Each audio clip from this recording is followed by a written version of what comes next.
தமிழ்நாட்டில் மட்டும் ஒரு வேறுபாடு உண்டு.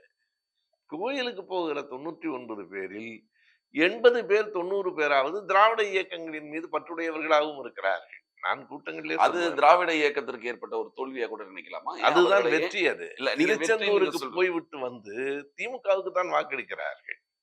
அது அப்படியானால் அந்த கொள்கை அந்த அடிப்படையிலே திராவிட மக்கள் திராவிட இயக்கங்கள் எவ்வளவு நாத்திகம் பேசினாலும், இந்துக்களின் மனத்தை புண்படுத்தினாலும், அவர்களுக்காக அந்த வாக்கு அவங்க போடுறாங்க அப்படின்னு இந்துக்கள் சொல்றீங்க. மனத்தை புண்படுத்துவது என்பது எந்த வகையில் என்று எனக்கு தெரியவில்லை. அப்படியானால் நீரில்லா நெற்றிப்பால் என்றால் எங்கள் மனம் புண்படாதா?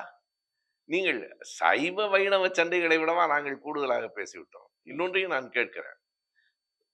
கடவுள் மறுப்பு, நாத்திகம் பேசுகிற நாங்கள் யாரும் இதுவரையில் எந்த கோயிலையும் இடித்ததில்லை. ஒருவர் கோயிலை இன்னொருவர் தான் இடித்துக் கொள்ளுகிறார்கள். மத நம்பிக்கை உள்ளவர்கள் எல்லா கடவுளும் ஒன்று என்று சொல்லுகிறவர்கள் தான் ஒரு கடவுளை எதிர்த்து இன்னொரு கடவுளை கொண்டு வந்து